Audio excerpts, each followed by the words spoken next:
The 1.33 update for EU4 is pretty solid overall, but one thing that's been on my mind since it released, why is it called France? A quick search through the patch notes shows massive changes to China and Korea, so why not call it the Korea patch? So, in protest, today we're going to smash out a super fun achievement, the Choson One.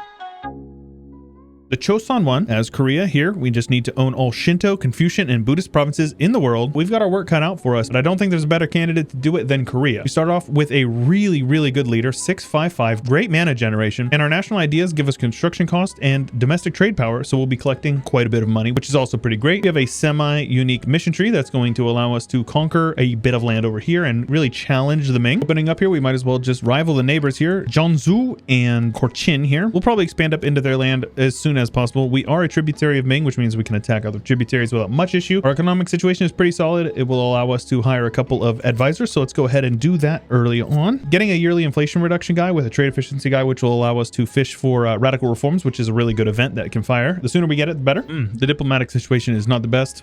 Nobody wants to be my friend, so I guess we're just gonna have to do it alone. So we have this inwards perfection here by the clergy. It's pretty punishing because it makes it cost us a stab hit to declare war, but it gives us some crazy bonuses. It gives us some pretty solid dev discounts as well as core creation cost and malices. We're probably going to want to play a little bit tall here. Korea lends itself pretty well to playing tall, so I think we're going to do that. We're probably not going to go colonial, and that's mostly just because I want to play tall. I want to punch everybody in our vicinity. Probably go economic first, which always sounds like a good idea whenever you're playing pretty tall. We need to complete the mission, the plight of the peasantry before the 1470s to avoid political upheaval, and that is right here, which basically requires us to have all provinces in Korea have at least 6 development, which gives us a stability. We can do that, and here we go. Building up to our force limit actually revokes inward perfection. I think I want to do this, but we might as well use this dev cost that we have available to us early on here and try to get up to that 6 development required. And you can see here we need it in a few provinces. So I think what we're going to do is we're going to develop a little bit, click this mission, and then try to get to war over here because these guys are allied to each other, which is actually totally fine with me. So I think we might be able to make some pretty serious gains pretty early on. Getting a few claims here on Jiangsu, and we are going to have a truce that will be expiring with these guys at the end of the year. All is well with that. The truce is over. Everybody is in position. Navies and armies are all ready to go. We are going to attack these guys that we'll call in Cochin, and we'll go for this province here in Ferdan. We have their navy blockaded. We have a fort here on our border, which is pretty solid. It is a mountains fort. If we can have any fights on here, we want to bait them into fights here. Let's see here. Yep, they're not going to reinforce. They have no general. So this one is going to be a much more... See, I don't understand how they're actually inflicting as much casualties on us. They should be getting absolutely clobbered in that fight. But now you can see here, they only have 2,000 men left, so no big deal. Seems that these guys are no longer actually a valid rival, which is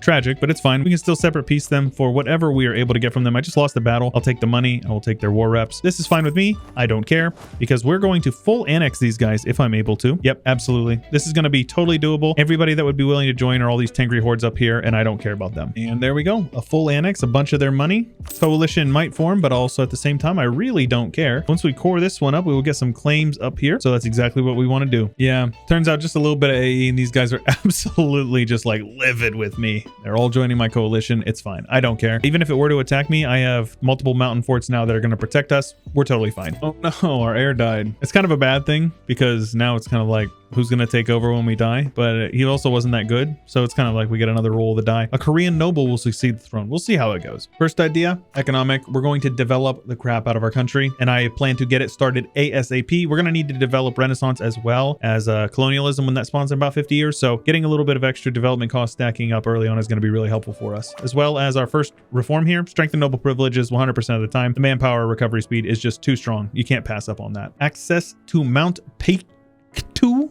We get some prestige, some legitimacy, and a ton of claims up here. So needless to say, we're going to be going to war. Probably going to wait for our coalition to disband. We'll just sit tight, develop a little bit, work through our idea groups. We have no rush. 441 is something I'm definitely willing to accept. It's not quite as good as I would like, but the extra admin mana will be useful. Mill mana, it's okay. We can live without it, especially considering the fact that we're going to want to be developing a lot of production to increase our economy. And the admin is going to help us work through our idea group when our guy dies, which he's probably going to die pretty soon. He's getting old. We have claims on these guys, their entire country. They're going to call in Solon, who is big, but only has 6,000 men. So I think we're okay. Let's go ahead and declare that war here. So we are now going to click this prospering economy, which is going to give us some dev costs, which is nice because we're going to need to develop the institution here. And we can also click the plight of the peasantry, which is supposed to give us stability. We're already at 3 stab. It's okay. It's not a big deal. We might want to pop our golden arrow sooner rather than later, but this will also prevent any major issues from happening from that event chain there. We can expand this, which will give us some prestige and legitimacy. That is fine. Develop Korea to have at least 200 development, and that will give us some more bonuses. And then freedom for the fractional strife, which will give us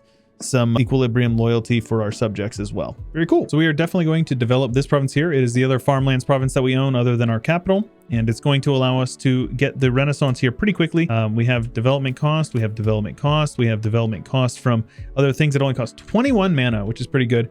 And we're going to develop the Renaissance here. And as we click these buttons here, we will be able to embrace the Renaissance in this province. It will spread to our capital pretty quickly.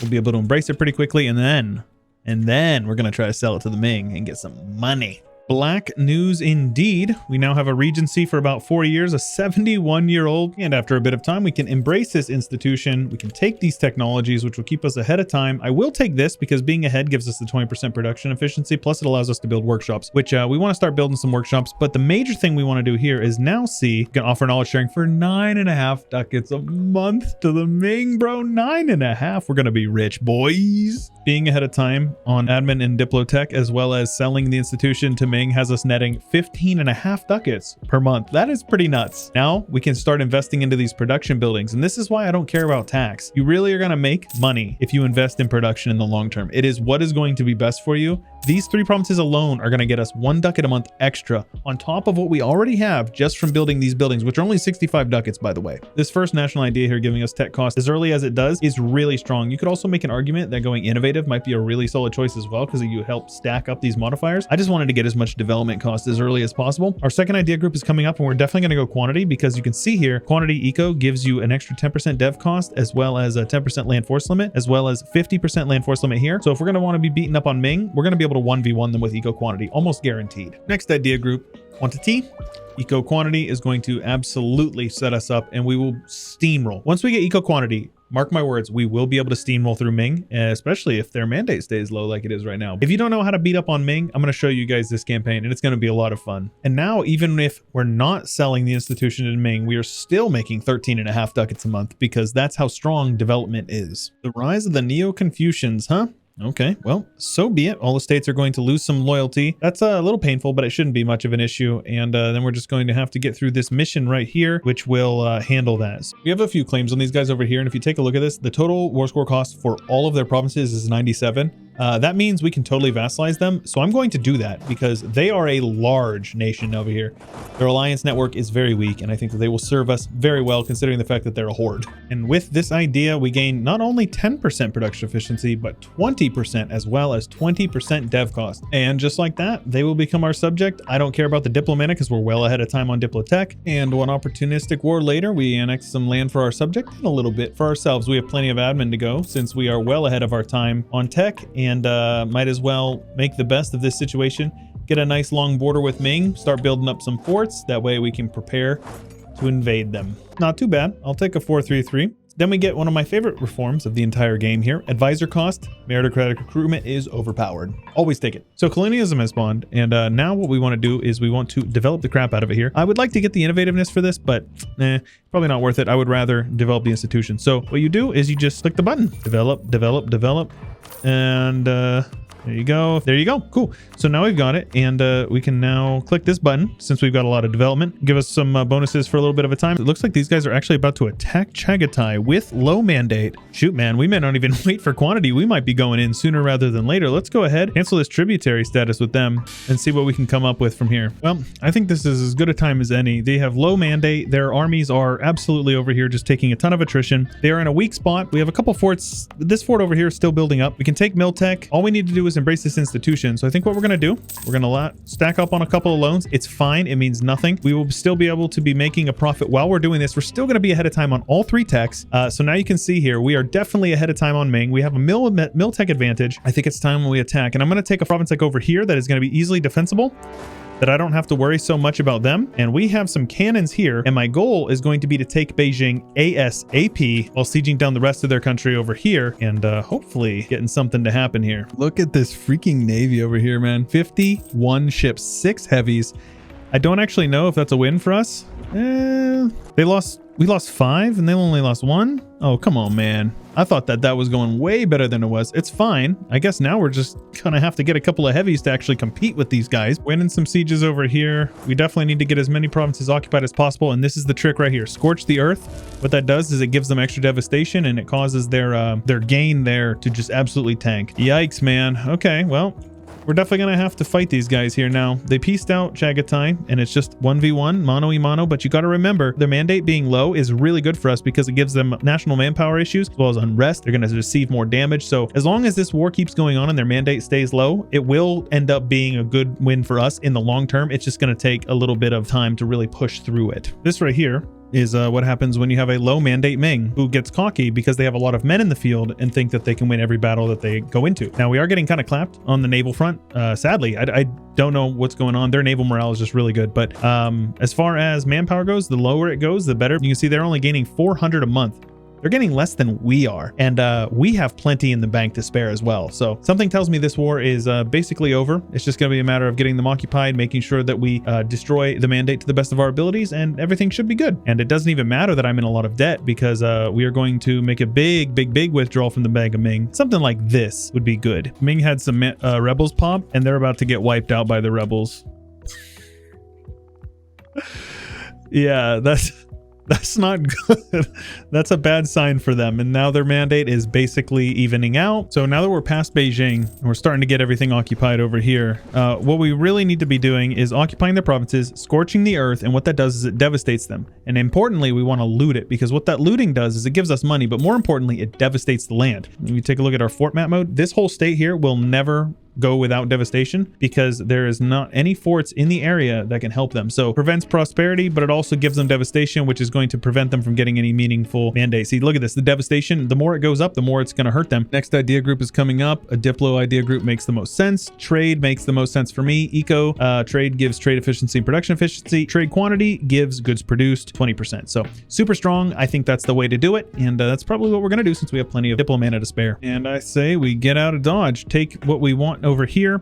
No, I cannot. Okay, this is fine. And there we go, 10% dev cost and land force limit modifier. And coring this stuff up is going to be very important. So let's switch our focus over to Diplo and make sure we're ripping through trade ideas. And yeah, first war with the Ming went quite swimmingly, I think. What do you guys think? A lot of people get freaked out by that inaugural war with the Ming. Understandable. They can be kind of scary, but we handled it pretty smoothly, I think. They are absolutely crumbling. Their mandate is absolutely just going through the floor. We can pay off all of our loans, and we have some to spare. And now that Ming has a small army and a lot of rebels, they are going to crumble, and they may actually explode after one war with us. One single war. There you go. Shun breaks free, and we're just waiting on our war exhaustion to go down so we can core this up. That does actually mean that we have a CB on these guys, so I mean, what do you guys say we immediately get back in and go to war with these guys? Done and dusted. We'll take this money and all the land that we have claims on over here. There is quite a bit of development we've taken, and we are going to be a little overextended, but that's okay. We have plenty of admin. We also get control the Yellow Sea, which gives us a bunch more permanent claims on the North China region, which we have a bunch of, but that's going to give us claims on most of Shun, and then some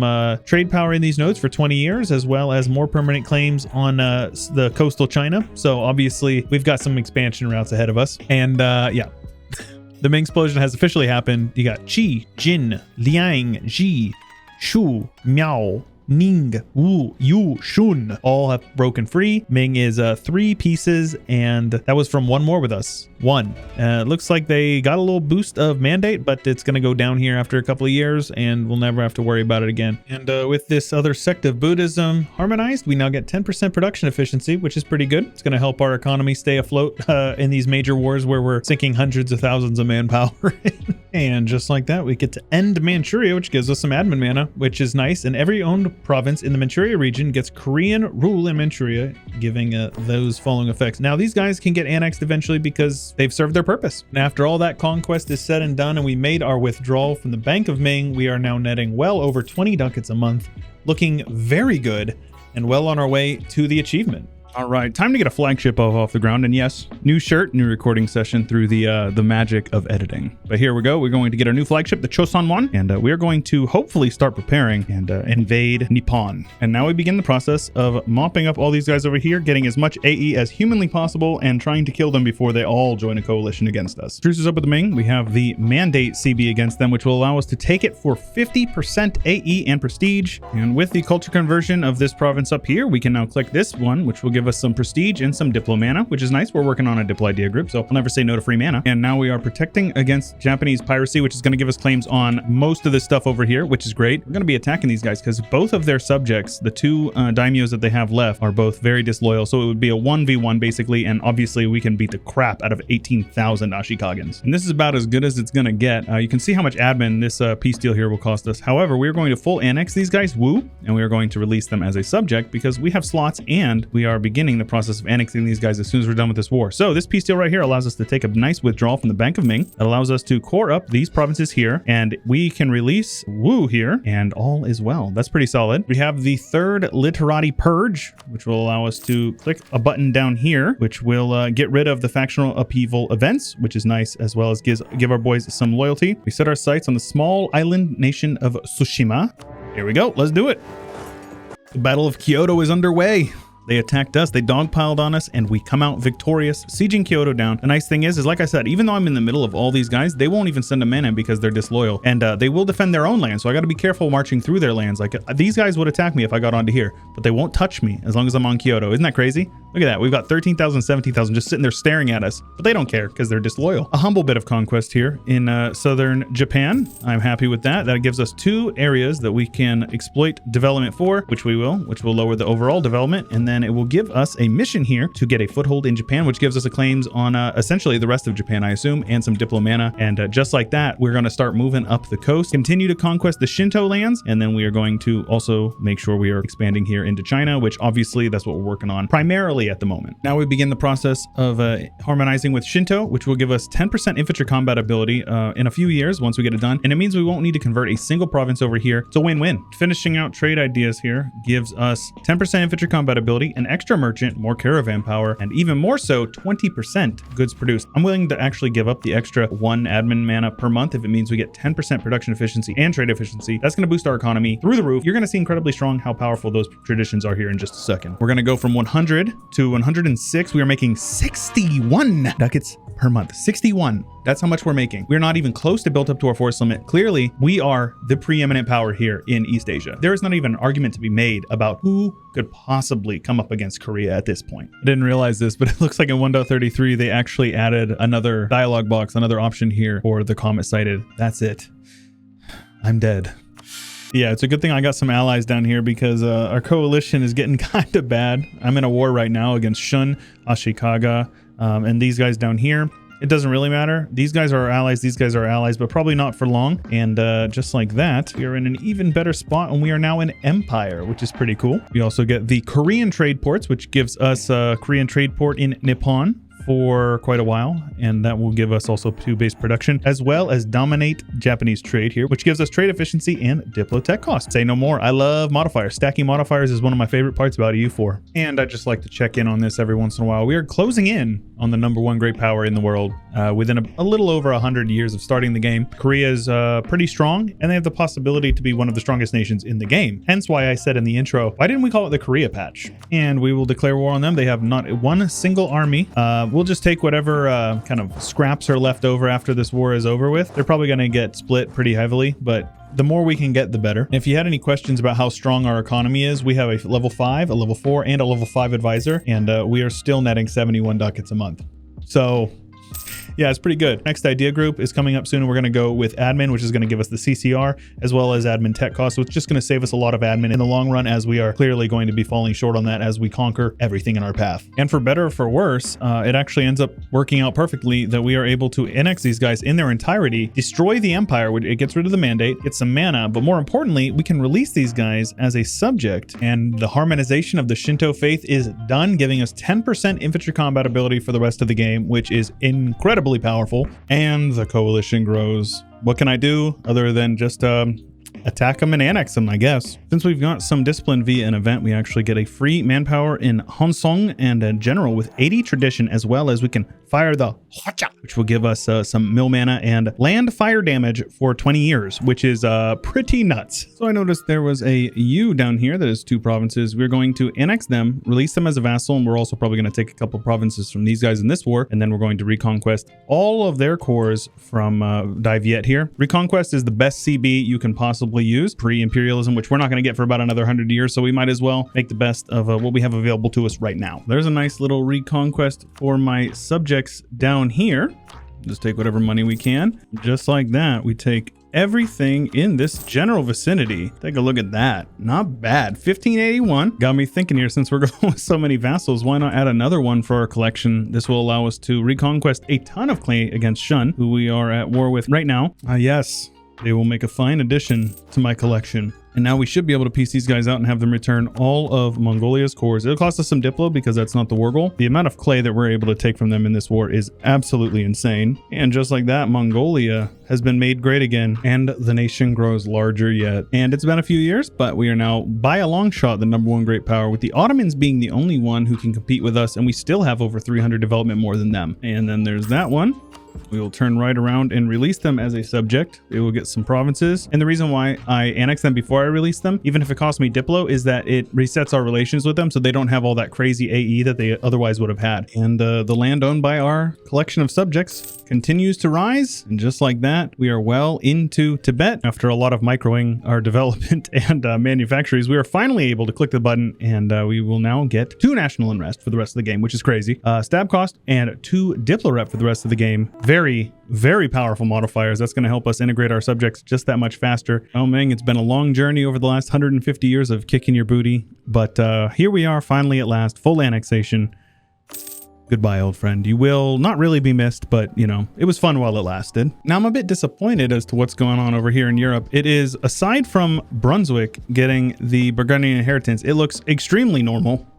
Pope Man in Italy, Spain in Italy, Naples in Italy. France is kind of Francing, England kind of Englanding, Denmark kind of Denmarking, and Russia is now our rival here, and they are making their way into Siberia. Ottomans are blobbing. Nothing too interesting that I see. HRE stalled out after 4 reforms. Pretty solid, but goodness, that is a strong reformation. Okay, well, I mean, there's one thing, but I wouldn't say that's necessarily super out of the normal. Dude, let me just take a second and say how much I absolutely love States General. I got to choose my emperor, a 455, and he's 21 years old, and he got it well connected. Like, does it get much better than this? This guy is full price. Like, this is not a 50% off advisor. $446 per month for 5 admin mana. That is literally insane. The age of absolutism is upon us. We have quite a few things stacked up. It is our golden era. I just figured we pop it since we're probably going to be wrapping the campaign up in about 15 years or so. Now, this is a peace deal. We are going to take all their money. We are going to get all of his cores back. We are going to take Bangkok, which is going to be important here. You will see just right now, look at that, 15% governing cap, as well as a yearly absolutism and 10% AE impact. And with the fall of Kyoto, we get some free mana, some free prestige. We can yoink some development here. 17, not bad. The capture of the Chrysanthemum Throne, glory to Korea, gives us some more prestige as well as lots of money. Holy smokes, we'll definitely be able to update something with that. But one more major war over here, and then the rest is just mostly going to be tying up loose ends. Ayutthaya. There's a couple of provinces over here we're going to end up needing to turn on. Vijayanagar, who is our ally right now, mostly just to prevent a coalition, and then we're going to have to annex as much of Japan as possible. This is the one. It is over our overextension limit, but I reckon we should maybe be able to yoink a little bit of development, possibly. Nope, it's going to be over our limit. That's okay. And in this tag elimination war, we are going to start cleaning up the borders pretty heavily over here in this area. Another one. One more war with Japan, and we are set. All right, almost there. I can see the light at the end of the tunnel. In order to get this island over here, I just no-CB'd them, and I called Bengal in. Bengal 1-1 is probably able to beat VJ. I should probably send at least a few men over just to make sure that we're able to 100% win, and then I don't actually even need to occupy a province over there because there's no fort. So we're just going to take the whole island. Why not? 20 war score, super reasonable. And then it's just a matter of beating Japan, and I think we've got the achievement. After we finish off Ayutthaya, of of course, where we only have a truce with them for another 4 years. So we're almost there. At long last, Ayutthaya is gone. And I actually got impatient enough that I decided to just truce break these guys because we had like 800 admin and our stab cost is super low.